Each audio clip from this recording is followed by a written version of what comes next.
Hello, today we are solving Jan 2025 paper, Unit 2, question number 1. The statement of financial position of Deshi Stores at 31st December 2023 and 2024 are given here. Some additional information is also given here. Then your first part A is prepare a statement of cash flow for the year ended 31st December 2024 for the Deshi Stores in accordance with IAS 7. So revised cash flow statement has to be prepared. So let's start preparing. So this knowledge of how the cash flow statement looks, this should be known. Okay, based on this is how you will calculate, and then you will prepare the cash flow statements to see whether the net increase in cash and cash equivalents is also equivalent to the beginning cash and cash equivalents given and the ending cash and cash equivalents which is given. So if these two get balanced, okay, if all of this and this one gets balanced, then your answer is correct. Okay, so let's start preparing this. So the first step is to start the cash flow from the operating activity. So let's start preparing that statement. That was 316,800. Here there was a loss after payment of the interest, but before the tax was paid on for the year ended 31st December 2024. So let's start to include that value. Okay, so that will be equal to 3. So negative, you have to start because there is a loss. It is 316,800. Okay, 316,800, and then add the bank interest paid. Here there is a bank loan. Okay, bank loan, it was repaid. Okay, they are saying some on October 1st 2024 part of the bank loan was repaid, and so that is what they have given information about the bank loan. So let's calculate. It was not the total, as we can see at the beginning the bank loan was 750,000, but at the ending it has become 375,000. Okay, that's for on October 2024 they have repaid back, okay, some amount of the bank loan from 750, and they are closing their books on December. So for 2 months there is a different bank loan, and for the remaining 10 months there will be different bank loan. Okay, this is how you have to calculate. There are two parts. So the first part is for 6 percentage of the total 750 they had at the beginning, 750 bank loan, and this was there only for 10 months. Okay, plus after that they have repaid, okay, some amount. So what is the bank loan that the amount left? It was 375. So for this they have to pay the interest.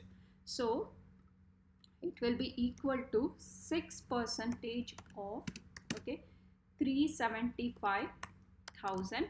Okay, 375,000, and this was there only for 2 months. So overall for the 12 months, what was the total bank interest loan paid? Okay, it has two parts because part of the loan was repaid, and this is how it will look. Okay, 37,500, okay, for the first part, plus 3750. So that is the second part. So if you add up these two, so your value is going to be equal to 39,375.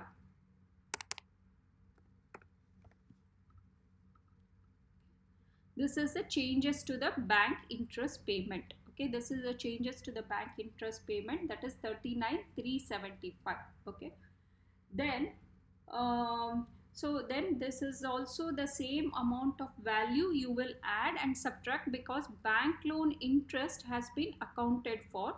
So you will add it, okay, and then you will subtract it, okay, here. So that but you have to show the effect of nullification. Okay, so you will add and then subtract. Okay, but tax was not accounted, so you will add the tax paid. So the tax paid is here, current tax payable. This was the amount that would have been paid, so this we have to include. Okay, this is this we have to include. So let's include that. The current tax payable is 476,000. Okay, so this is given. The current tax payable is given. Okay, now next part is amortization of the goodwill. So let's see what we had to do. So the goodwill, okay, the goodwill at the beginning was 200,000, and at the end the cost of the goodwill, okay, the asset value of the goodwill has become 180,000. So either you can calculate the changes from beginning and ending, or here there is additional information that's mentioned. 240,000 was paid when purchasing. Goodwill of 240,000 was paid when purchasing another business in the year ended 31st December. The goodwill is being amortized, okay, that means depreciated over 12 years. 40,000 divided by 12, okay, this needs to be paid, depreciated every year. So they had planned that it is going to be depreciated by 20,000, and exactly we can see that's the same amount that has been accounted for.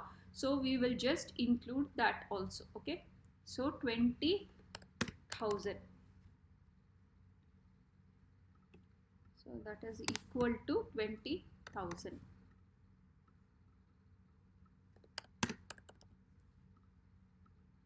Then you have, okay, 20,000. Then you have the depreciation changes. Okay, so this was done on 31st December 2022. So that's why it has to be accounted for. Okay, this has not been included. And then he is saying depreciation. So let's see if there were any changes to the property. Okay, property, we can see that there was a property here and there is a property here. Okay, here. So on 16th March 2024, a property was bought for 1,240,000, and on 8th April 2024, a property with accumulated depreciation of 70,000, it was sold for a profit of 460,000. So the sale of the property is going to affect my depreciation. Okay, this is going to affect our depreciation. So let's account it. Okay, so here what we can see that the provision of depreciation, okay, changes have been given, and there has been a sale, so that provisions where the depreciation will get affected. So let's include that. Okay,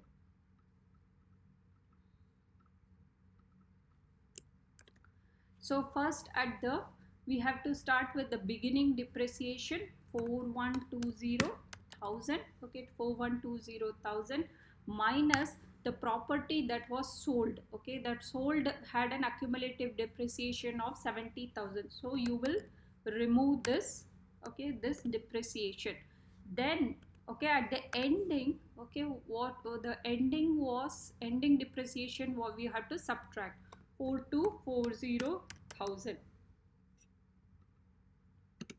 4,240,000. Sir, okay, so it is 4,120,000 minus, you will remove 70,000 and then subtract the ending balance to get the changes to the depreciation.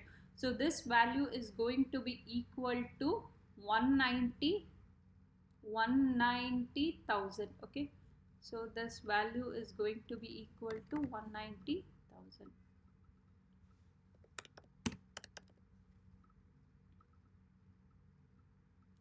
Then we can see that, okay, then we can see whether there has been a loss or a sale or profit. So because the property, okay, let's calculate. They have given there is a profit of 460,000. So this is directly, it is given. Okay, so it is given. So let's include that change also that has affected the cash flow. So 460,000. Okay, then from this you will calculate your operating, okay, from this you are going to calculate your operating cash flow before the working capital changes. Okay, so let's calculate those.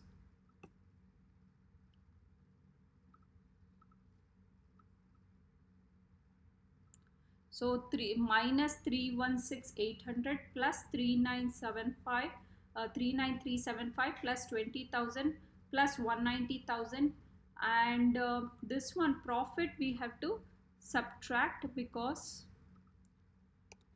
profit, okay, it would have caused the cash inflow, so it would be less the profit on sale. Okay, if it was a loss, you will just add back to get the cash flow before the working capital changes had happened. Negative 527,425.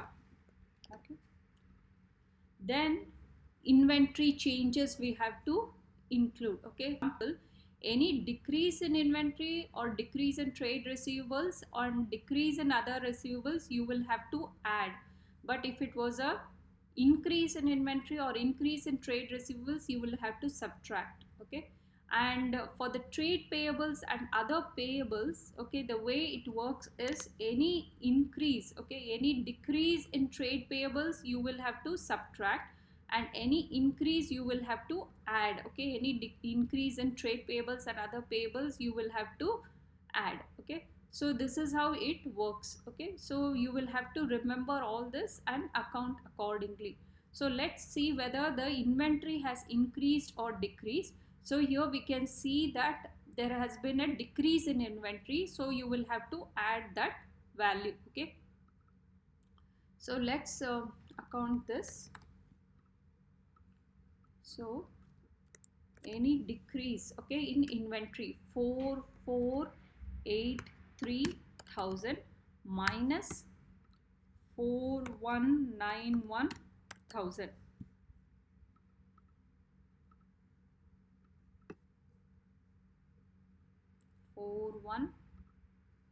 Okay, 4,191,000. So let's write here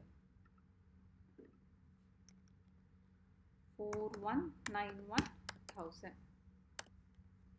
So this difference you are going to add. It is going to be equal to 292,000. Okay,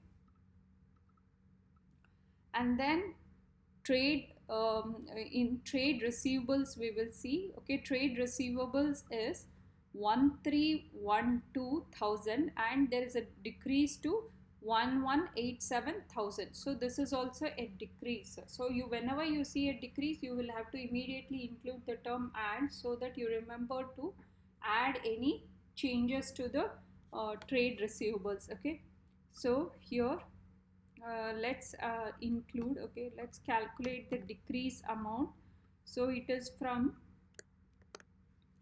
1312,000 minus 1187,000. Okay, so this decrease is going to be equal to 125,000. So 125,000. Okay, now let's see for the other receivables also there is a decrease. So you will have to write add decrease in other receivables. Okay, so let's include that also. Let's calculate the change in decrease. So it is equal to 93,000 minus 74,000. Okay, so that decrease is going to be equal to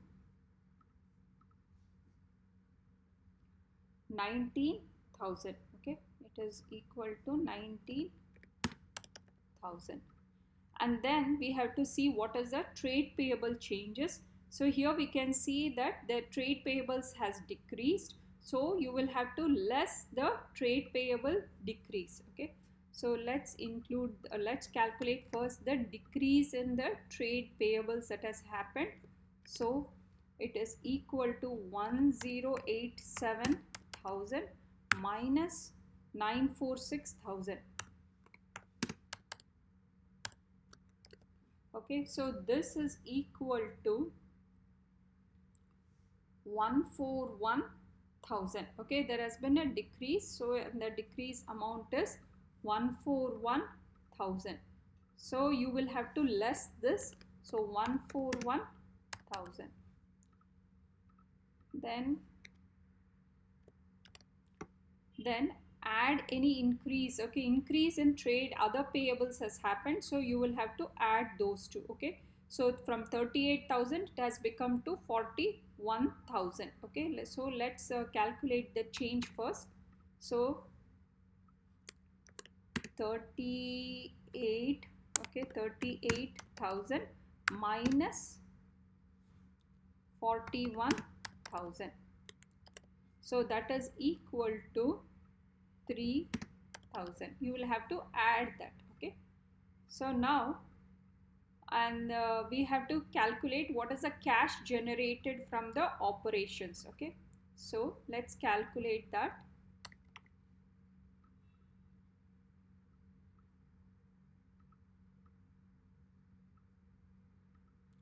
So minus 527,425 plus 292,000 plus 125,000 plus 190, okay, plus 19,000 minus 141,000 plus 3,000. So the value is going to be equal to negative 229. Okay, so it is negative 229 425. Okay, 425,000. Okay, so 229,425. Okay, that is the value generated, cash generated from operations. Then we have returned the interest paid back on the loan. Here we had added, we will have to subtract. Okay, this has to be shown because this is how it is going to show that the profit has been accounted for, to generate or to understand what was the cash flow that had been got, okay, from the before the working capital changes, and what is the amount of cash flow that was generated from operations. So and after that you will add back even the tax. Okay, if the tax was included as after the tax, then you will account here and here as well. So here only because it has said that the tax was not accounted, so you will just less the tax and you will get the net cash flow from the operating activities. So let's calculate that. So the value is going to be minus 229,425 minus 39375 minus 476,000. So the overall value is going to be equal to negative. Okay, so it is going to be equal to negative 744,800. Okay, 744,800. So this was a cash flow from the operating activities. Then we have to calculate what was the net cash from the investing activities. Okay, let's calculate that. First, let's see what is a payment to acquire the tangible non-current asset. Okay, what was the payment made to acquire a non-current tangible asset? Here we can see that the the tangible, okay, which has a monetary value of a property of 1,240,000 was paid. So this is the amount we will have to include. Okay, we will have to less this because the payments were made for the cash outflow would have happened. Okay, so now you will include that. And then proceeds from the sale of the tangible non-current asset that would have got into the bank. Okay, so that is cash inflow would have happened, or the proceeds would have come into the business. So here we can see that for this we have to do calculations to understand what was the proceed, because it's not directly given here.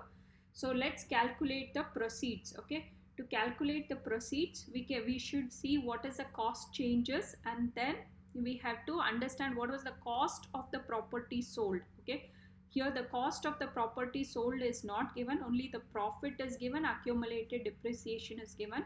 So for this we have to calculate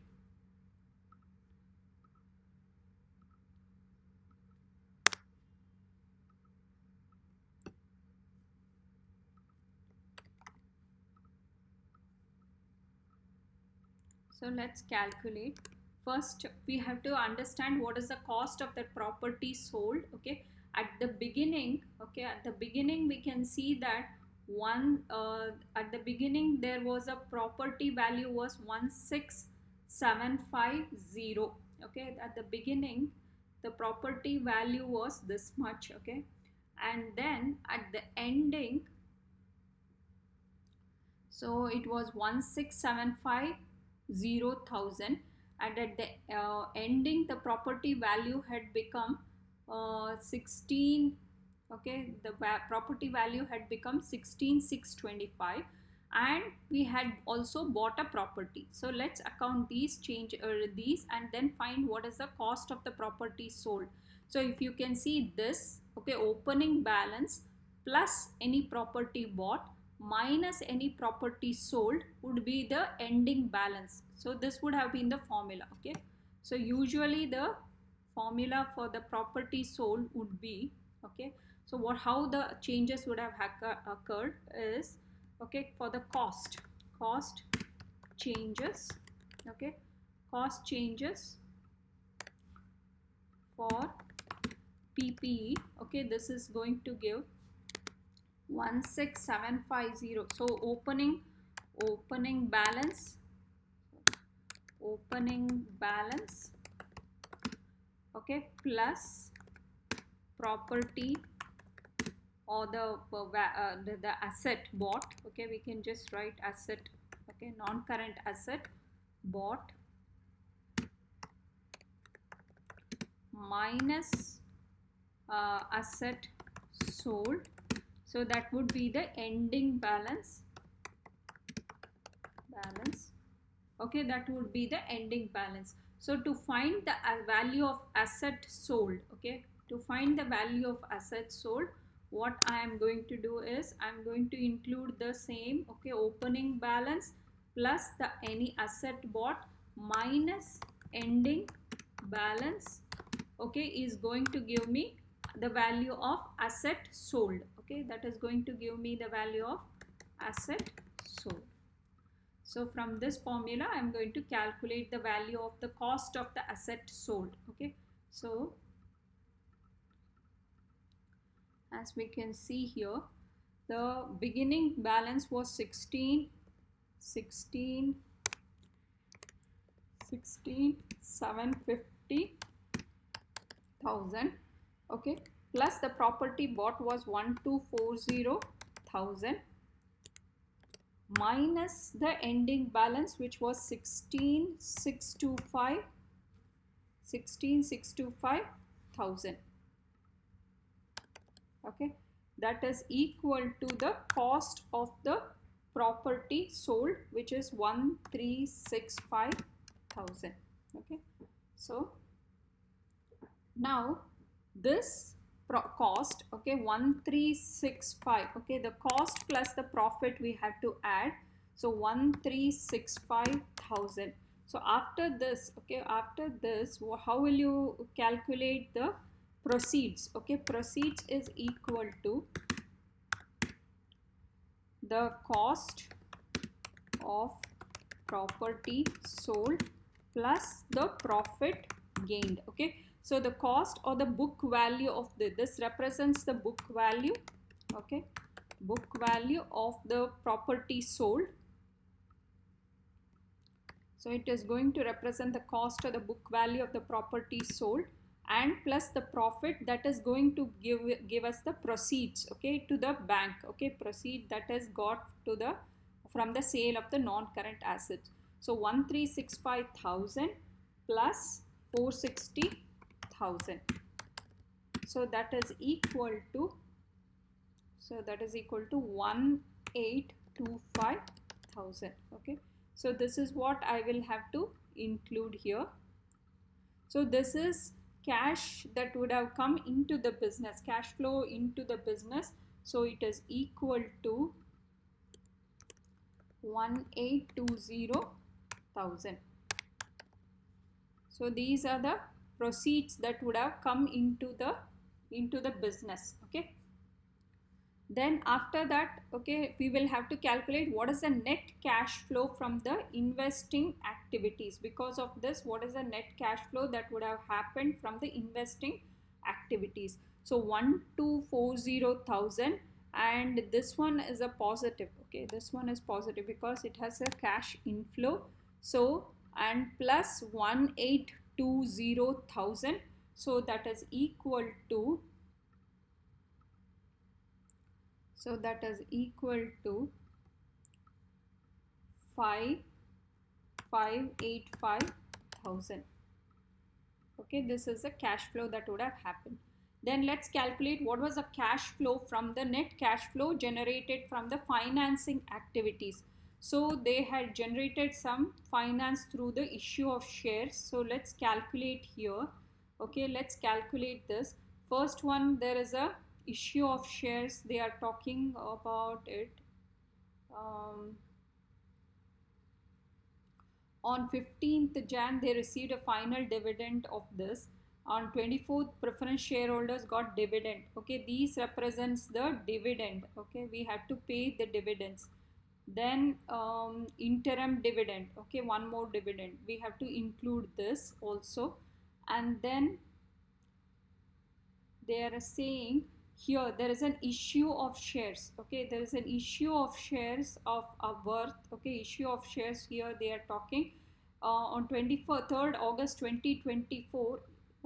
The issue of shares were around 800,000. Okay, £1 ordinary shares at a premium of 25 pence per share was made. So this would have got some cash into the company. So that we have to calculate, and we would have to add that. So add, okay, cash. Okay, this is cash from the issue of shares, ordinary shares. So for this, the formula is what is the number of shares into the rate of issue. So you will generate cash from both ordinary shares, and there is a premium also issued. So you will calculate. So the total, okay, we can see that the total number of shares that was issued was 800,000. Okay, 800 number of shares, and they were issued at the rate of £1. Okay, £1. So that is equal to 800,000 pounds. Okay, that's the number of share, that is the cost of the shares that would have cash that would have got into the business, 800,000. Then we can see that the number of premium shares, okay, the number of shares premium, it was issued at 0.25 pounds. Okay, so 800,000 is the number of shares into the issue price was 0.25 pounds. So that is equal to 200,000. So that is equal to 200,000. 200,000. Then we have to see what was the bank. Okay, this was then the bank loan repayment has happened. So the bank loan repayment we can see from 750,000 to 375. So let's calculate the changes to the bank loan. So that is equal to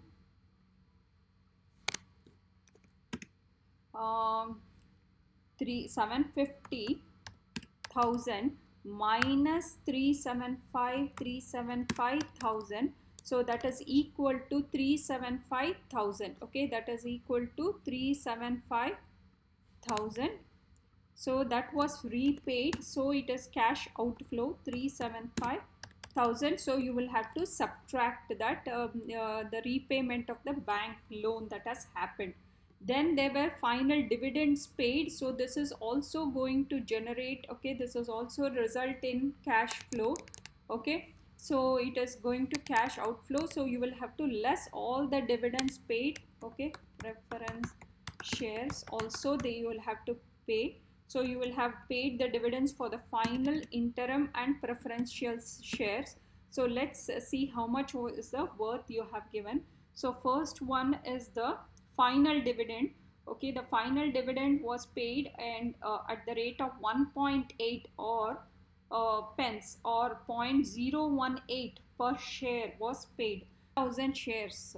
Okay, so the number of shares was 12,000 and 1,000. So 12 million shares. Okay, the 12 million shares at the rate of 0.018. Okay, they are given dividend. The amount will be equal to 216,000. Okay, so and this you have to subtract 216,000. And then there was an interim dividend. Okay, it was issued interim dividend. Let's see the information that's given here. Okay, for the interim dividend they have said that on 20th October 2024 all ordinary shareholders they received an interim dividend of zero point 0.4, which means 0.004 pounds per share. So the number of shares, okay, for the interim dividend, okay, that means by this time it had become 12,800 number of shares. When it is interim, the amount of shares would have increased by 12,800,000 is the number of shares. Okay, and they are issued at the rate of 0.004, so that is equal to 51200. Okay, so this was the interim dividend that was paid. So the final dividend was 216,000, interim dividend was around 51200. Okay, 51,200, 51 pounds 200 was issued. Okay, now let's calculate the dividend paid for the preference shares. Here they have given the information that on July 2024 preference shareholders received their dividends for half a year. So they are given at the rate of 4%. Okay, so let's calculate the interim dividend for the preference shareholders that was paid. Here we can see that the number of shares is 800,000. 800,000. Okay, the number of shares was 800 and they are given at the rate of 0.04 percentage. Okay, 4%. Only for half year they are paid. So that means this value is going to be equal to 16,000. Okay, 16,000. Now let's calculate the net cash from the financing activities, that is equal to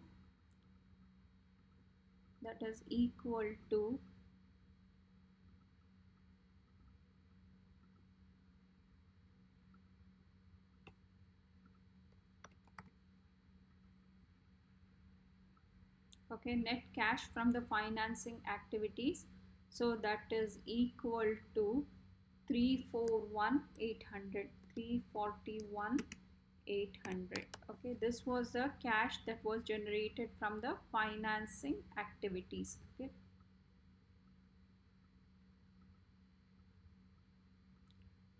next we have to calculate what is the net cash and cash equivalents because of the three things activities we have included.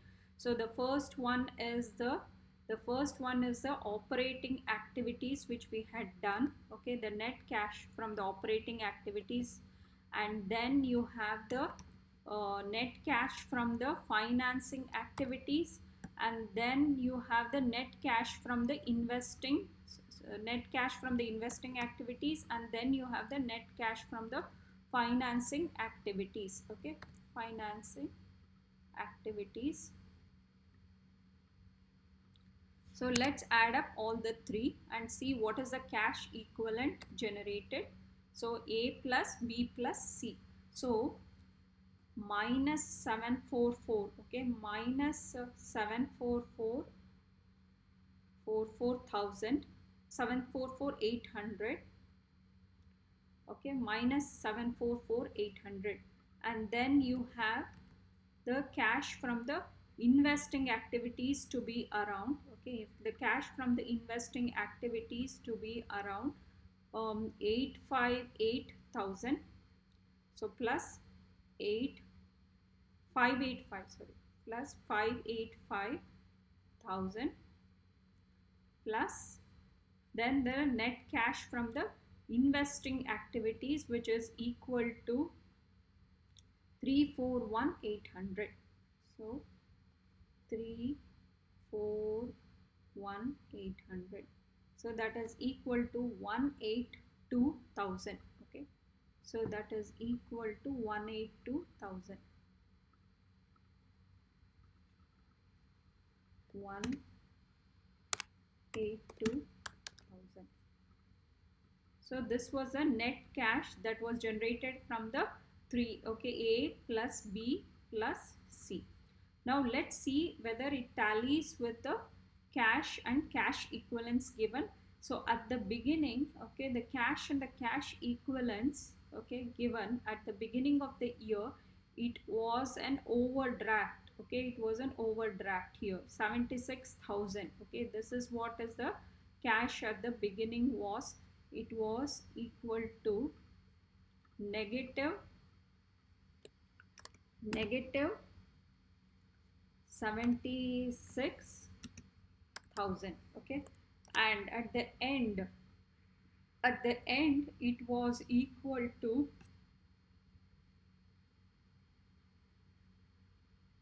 cash and cash equivalents were around 106,000.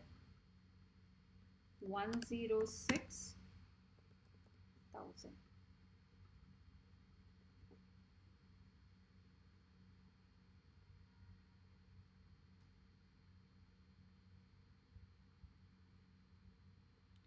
Now let's see whether this tallies. Okay, so first we had the net cash and cash equivalent increase is around 182,000. Okay, minus 76,000. So that is equal to, that should be equal to 106,000, right?